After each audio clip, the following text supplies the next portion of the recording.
कि बहन कुमारी मायावती जी, उनको आना चाहिए इंडिया गठबंधन में। दूसरी अपील तो मैं ये भी करता हूं कि इंडिया गठबंधन के जितने शीर्ष नेतृत्व हैं उनको चाहिए कि बहन मायावती जी से बातचीत करके और उसमें जो उनको खुद खुल करके आए कि हम चाहते हैं, छिपा के क्या बात है, क्यों हम छिप छिप करके बात करेंगे भाई, राजनीति कर रहे हैं, कोई हम चोरी तो नहीं कर रहे हैं, हम अपनी बात रख रहे हैं, बीजेपी वाले अपनी बात रख रहे हैं। मैं तो कहता हूं कि यह उनको समझाने के लिए काम तो जरूर हो सकता है कि बहन मायावती जी, यदि आप गलत अकेले चुनाव लड़ती हैं तो निश्चित तौर से यह समाज, इससे बुरा दिन इस बहुजन समाज के लिए कुछ नहीं होगा और निराशा भरा यह दिन होगा। और बहुजन समाज में जिस समाज की ये लोग कोशिश कर रहे हैं वह समाज आपसे निराश समीकरण बन गया।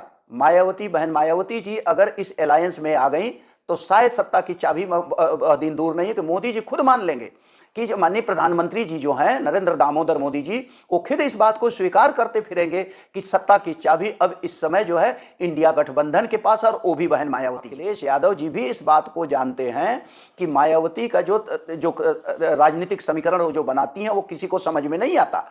बहन मायावती जी जो समीकरण बनाती हैं उसमें जो बहुजन समाज का पूरी तरह से ख्याल रखा जाता है कि बहुजन समाज को हमको प्रतिनिधित्व देना, जीत हार तो बाद में आएगी, पहले हम प्रतिनिधित्व दे दें। और दोनों की जरूरत है कि जो है कांग्रेस या इंडिया गठबंधन अगर साथ आ जाती है मायावती, तो ये समझ लो कि गांव से लेकर के ऊपर तक का प्रबंधन बहुत बढ़िया होगा। जैसे पिछड़ा वर्ग में कुछ समाजवादी पार्टी भी ठीक है, अखिलेश यादव का भी अच्छा कैडर है, लेकिन यह एक कमी जिसकी जनसंख्या के हिसाब से अगर देख लोगे तो कहीं ना कहीं जो है उत्तर प्रदेश, जैसे मान लो उत्तर प्रदेश में पूरी अनुसूचित जाति का जो परसेंटेज है, जो लोग कुछ भी कहें लेकिन सरकारी आंकड़ा ये है 24.56% उनका है, यानी 25% तो उत्तर प्रदेश में, यानी इससे ऊपर ही होगा 3-4%। तो शेड्यूल कास्ट हम कहते हैं अगर 1/4 आबादी है और उस 1/4 में 59% अकेले जाटो बिरादरी या चमार बिरादरी है, और 59% जो है जिसको ये लोग 12-13% कहते हैं, मैं तो कह रहा हूं वो 15% से ऊपर के लोग हैं। लेकिन उसी में राजनीतिक तौर से अगर तुम देखोगे और जो सैद्धांतिक तौर से देखोगे या राजनीतिक तौर से जागरूकता है, वो हिंदुओं के बाद सबसे ज्यादा अगर किसी में है तो जाटो बिरादरी में या चमार बिरादरी, पूरा जो है पूरे उत्तर प्रदेश में। तो जागरूकता के सेंस में, अपने अधिकारों के प्रति लड़ने के सेंस में और संघर्ष में, चूंकि शेड्यूल कास्ट में जाटो बिरादरी जो है और बाद में कुछ और जितनी भी जातियां जुड़ी हैं, जो लोग भी हैं, वो सारे लोग जो भी पाए हैं आरक्षण वो संघर्ष के बाद पाए हैं। लेकिन पिछड़ा वर्ग या संघर्ष न, उसके लिए माननीय कांशीराम लड़ते थे कि जो मंडल कमीशन लागू करो वरना गद्दी छोड़ दो, मंडल कमीशन लागू करो वरना गद्दी छोड़ दो। और संघर्ष किसने किया? माननीय कांशीराम ने। उसका फायदा किसको मिला? पिछड़े वर्गों को। तो पिछड़े वर्ग में अभी यह चीजें अब इक्के दुक्के लोगों में आ गई है, थोड़ी बहुत जो जागरूकता आ रही है, वो लोग संघर्ष का रास्ता अपना रहे हैं। सवाल ये उठता है कि उत्तर प्रदेश में अभी सपा ने 1-2 सीटों पर ऐलान किया है प्रत्याशियों का, कांग्रेस ने नहीं ऐलान किया है और बसपा ने भी ऐलान नहीं किया है, तो ये संकेत है? संकेत ही नहीं है, इन लोगों ने समझ लिया है कि पहले बहन जी से हम फाइनल कर लें, बहन मायावती जी से, और इसीलिए आपसी ये रणनीति बनाया है कांग्रेस और समाजवादी पार्टी ने कि जो हमने टिकट समाजवादी पार्टी ने डिक्लेयर किया वह सीटें डिक्लेयर किया जिसमें बसपा कमजोर रही है और उनका पलड़ा भारी रहा समाजवादी पार्टी का। वो लोग भी कह रहे हैं कि पहले हमारी एक अंतिम दौर तक बहन मायावती जी से बातचीत तो हो जाए, उसके बाद हम इस चीज को करेंगे और बहन मायावती जी को सम्मानित ढंग से। मैं तुम्हें याद होगा कि जब अखिलेश यादव के कुछ कार्यकर्ताओं ने बहन मायावती जी पर कुछ आरोप प्रत्यारोप लगाए थे, तो माननीय अखिलेश यादव ने इस बात को कहा था कि नहीं, बहन मायावती बहुत बड़ी नेता है और मैं अपने कैडर के लोगों से, अपने पार्टी के नेताओं से कहता हूं कि बहन मायावती जी के खिलाफ कभी भी एक शब्द कोई नहीं बोलेगा। तो यह एक सम्मान है उनके प्रति और उनको सम्मान मिलना चाहिए। और मैं कहता हूं कि माननीय अखिलेश यादव का एक बड़प्पन है जो मायावती जी को इस तरह से उन्होंने संबोधित किया है। मैं इससे भी वो चीजें कहूंगा बढ़ करके आगे कि जिस तरह का रिश्ता जो है बहन मायावती जी में या श्रीमती सोनिया गांधी में है, वो निश्चित तौर से ये रिश्ता ही आगे चल करके काम आएगा, क्योंकि राजनीति में आज क्या हो रहा है, कल कुछ हो सकता, परसों कुछ और हो सकता। तो ये चीजें जो है एक दूसरे के पूरक बनने की जरूरत है। आज हम अगर समाजवादी पार्टी है तो समाजवादी पार्टी का भी सम्मान होना चाहिए, बहुजन समाज पार्टी उसका भी सम्मान होना चाहिए, कांग्रेस पार्टी भी सम्मान के लिए। लेकिन मैं जब देखता हूं टिकट के बंटवारे को लेकर के जो 17 सीटें उनको मिली है, 17 सीटों में कितने सीटों पर वो बैकवर्ड को लड़ा रहे हैं, इनमें 17 में से कम 5 सीटें तो उनको देना ही चाहिए था, जिसकी जितनी संख्या भारी उतनी उसकी हिस्सेदारी। तो जहां कांग्रेस को क्या ये लग रहा है कि बिना मायावती के यूपी में हमारा काम, हमारी दाल गलेगी नहीं, क्या ऐसा कुछ? कांग्रेस को ही नहीं सभी लोगों को लग रहा है। अखिलेश यादव जी भी इस बात को जानते हैं कि मायावती का जो राजनीतिक समीकरण जो बनाती हैं वो किसी को समझ में नहीं आता। बहन मायावती जी जो समीकरण बनाती हैं उसमें जो बहुजन समाज का पूरी तरह से ख्याल रखा जाता है कि बहुजन समाज को हमको प्रतिनिधित्व देना, जीत हार तो बाद में आएगी, पहले हम प्रतिनिधित्व दे दें।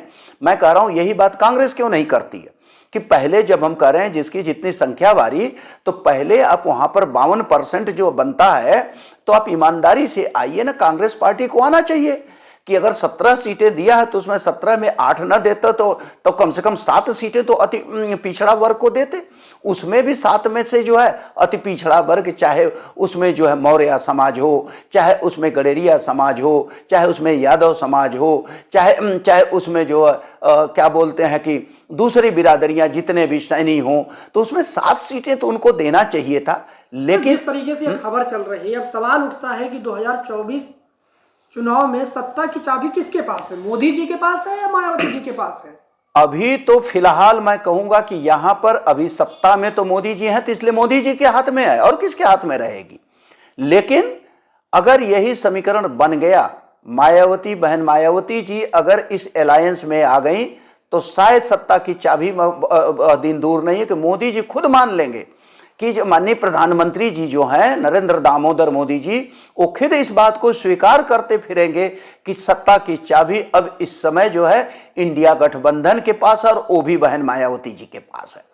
लेकिन इसमें थोड़ा सा अभी धैर्य, अभी तो सत्ता में है तो भाई जब तक रिजल्ट नहीं आ जाएगा तब तक तो उन्हीं के हाथ में है। मायावती जी के आने से क्या होगा कि बीजेपी का खेल जो है वो कैसे बिगड़ेगा? मायावती के आने के बाद जो है जो 12-13% पत्रकार लोग कह रहे हैं, सामाजिक मीडिया सोशल मीडिया वाले जो कह रहे हैं, एक मुश्त जो है 12-13% वोट जो है जब मायावती जी आएंगे तो 12-13% नहीं, कम से कम मान के चलो कि उसमें 10% और उसमें बढ़ोतरी होगी। तो जो ये जोड़ के चल रहे हैं कि अभी ये जो है बीजेपी की सरकार 43-44% पे जो चल रही है, लगभग जो भी होगा सही आंकड़ा, कि 43% अगर जोड़ लो तो ये लोग पहुंचेंगे करीब 53-54% पे।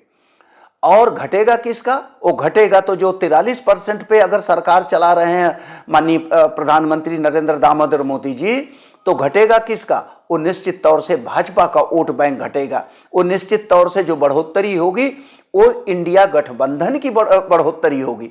इंडिया गठबंधन उस समय 53-54% के आसपास जाकर के वोट में वो होगा, तब्दील हो जाएगा और निश्चित तौर से इंडिया गठबंधन की जीत होगी। अगर ऐसा समीकरण बन जाता है तो 400 का जो सपना है वो कहाँ जाएगा अगर मायावती जी आती है तो?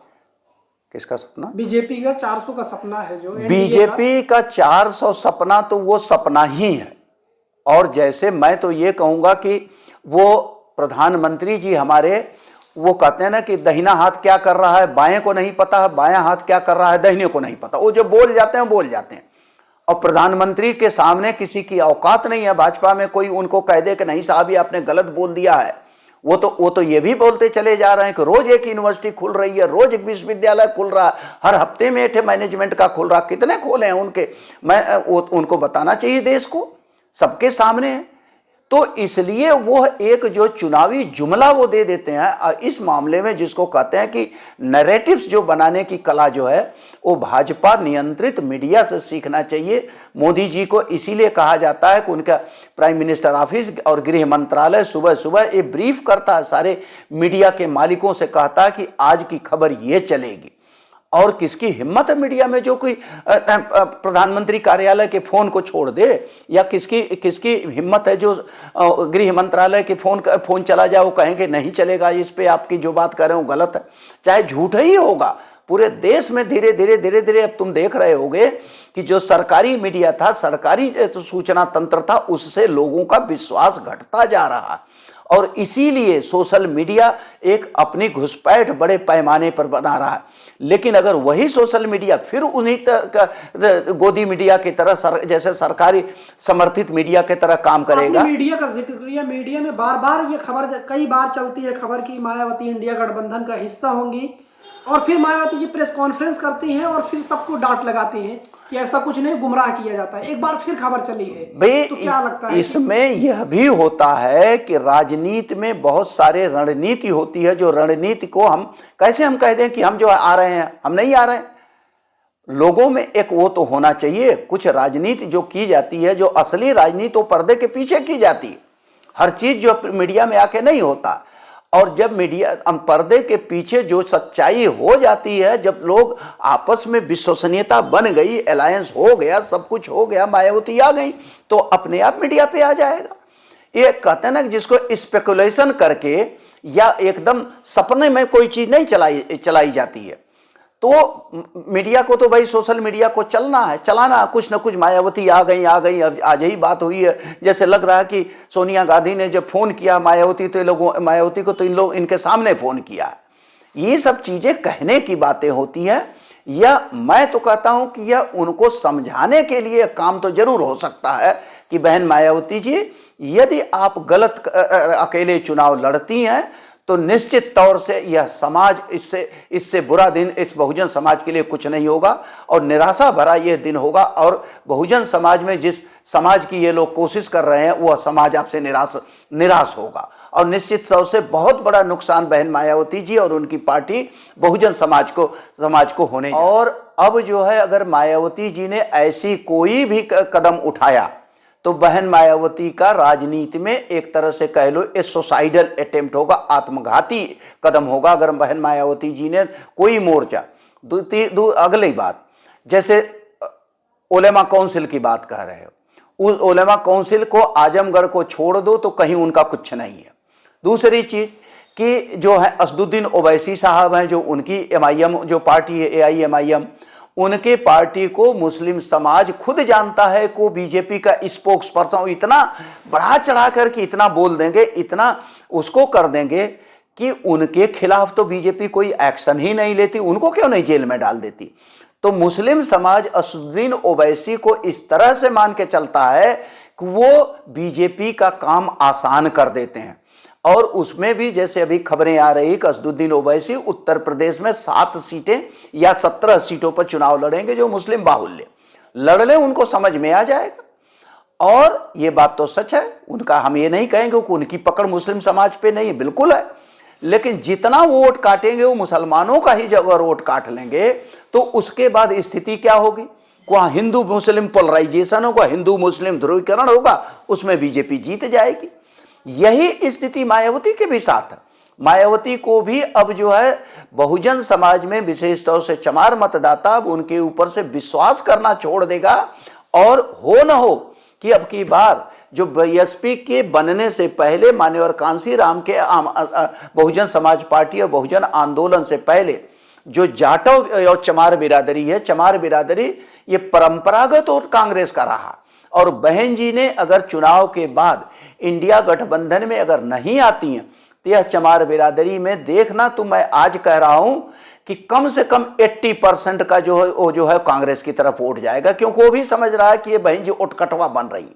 अब बहन जी यह अगर अकेले लड़ती हैं तो वह यह सिद्ध कर देंगे कि वो बीजेपी की बी टीम होती है। इतना किसी के पास अब समय नहीं है कि लोकतंत्र बचाना के लिए, जब आम जनता, आम नागरिक, आम शेड्यूल कास्ट, आम बैकवर्ड क्लास जो लड़ रहा है, उसमें आप कहिए कि मैं अकेले चुनाव लड़ूंगी, तो यह आपकी रणनीति जो होगी बहुजन समाज पार्टी के लिए आत्मघाती सिद्ध होगी। मैं तो फिर सोशल मीडिया के माध्यम से, तुम्हारे चैनल के माध्यम से अपील करता हूं कि बहन कुमारी मायावती जी, उनको आना चाहिए इंडिया गठबंधन में। दूसरी अपील तो मैं ये भी करता हूं कि इंडिया गठबंधन के जितने शीर्ष नेतृत्व हैं उनको चाहिए कि बहन मायावती जी से बातचीत करके, और उसमें जो उनको खुद खुल करके आए कि हम चाहते हैं, छिपा के क्या बात है, क्यों हम छिप छिप करके बात करेंगे भाई? राजनीति कर रहे हैं, कोई हम चोरी तो नहीं कर रहे हैं, हम अपनी बात रख रहे हैं, बीजेपी वाले अपनी बात रख रहे हैं, वो उनका अपना एजेंडा, हमारा अपना एजेंडा। तो हम तो उस एजेंडे को लेकर के चल रहे हैं ना भाई। राजनीति में कोई मायावती जी कोई अछूती तो नहीं है, वो एक सम्मानित नेता है। तो 4 बार। आखिरी सवाल आपसे कि आखिरी सवाल ये कि इंडिया गठबंधन में शामिल मायावती जी को शामिल करना एक अलग बात है, लेकिन पीएम पद का चेहरा घोषित करना क्या इतना बड़ा डील कर पाएगा इंडिया गठबंधन? नहीं, पीएम पद का घोषित करने से कम मान के चलो कि मायावती के जहां नहीं भी बीएसपी है वहां पर भी 2%, 4%, 5% का इजाफा हो जाएगा वोट में। वही एक ऐसी नेत्री है देश की राजनीति में कि अगर इन लोगों ने, इंडिया गठबंधन ने बहन मायावती जी को प्रधानमंत्री का कैंडिडेट घोषित कर दिया, ये मत सोचो फिर अब वो जो ये सोशल मीडिया पे चला रहे हैं लोग की जो है 12%, 13% जाटो मतदाता उनके साथ नहीं, उनके साथ बहन मायावती जी के साथ बहुसंख्यक बहुजन आबादी उन्हीं के साथ। अब पूरे देश में इसका बहुत बड़ा मैसेज जाएगा। अब पूरे देश में पोलराइजेशन बहन जी के नाम पे होगा, चाहे तमिलनाडु हो, चाहे आंध्रा हो, चाहे केरला हो, चाहे कर्नाटका। कहाँ उनकी फॉलोइंग नहीं है, कहाँ उनके लोग नहीं है? कोई राज्य बता दो, नॉर्थ ईस्ट के राज्य में बता दो, वहां पर भी कोई लड़ेगा तो वहां पर भी लोकसभा के चुनाव में 1 लाख वोट काट देगा, चाहे बेशक वहां पार्टी ना हो। तो इस तरह से करके यह एक कहते हैं ना कि जब एक से भले 2 से भले 4, तो सब लोग मिलेंगे तो इसमें 10% का अपने आप इजाफा हो जाएगा। दूसरा एक पॉइंट और मैं कभी कभी बार बार कह रहा हूं, इसको आना चाहिए कि मैं बार बार इस बात को कहता हूं कि पिछड़े वर्ग के लोगों को या अनुसूचित जाति के लोगों को, सभी लोगों को यह सामाजिक संगठनों के माध्यम से उठाना चाहिए कि अब तो भाई आर्थिक रूप से कमजोर वर्ग, सामान्य वर्ग में, यानी हिंदू में, ब्राह्मण, बनिया, क्षत्रिय में 10% उनको आरक्षण मोदी जी ने 1999 में दे दिया, मोदी जी की सरकार ने। तो अब तो इंदिरा साहनी बनाम यूनियन ऑफ इंडिया जो केस जो 1992 जिसमें 27% आरक्षण पिछड़ों को दिया गया था, तो अब तो उनको भी मांग करनी चाहिए। अगर हिंदुओं को 10% दे दिया गया, पता नहीं उनका शोषण किसने किया था, कैसे वो सामाजिक और आर्थिक तौर से पिछड़ गए, तो पिछड़ों को अभी 25% की नई आरक्षण की मांग करनी चाहिए, जिससे 27% ये और 25% मिला करके यह 52% की यह उनको आरक्षण मिलना चाहिए। और मैं कह रहा हूं कि इस समय कांशीराम जो कहा करते थे कि मजबूत सरकार नहीं, हमको मजबूर सरकार चाहिए, हम मजबूर चाहते हैं, मतलब हम स्टेबल नहीं, हमको गवर्नमेंट इस तरह की चाहिए जो जैसे स्टेबल बना दिया 10 सालों से मोदी जी ने।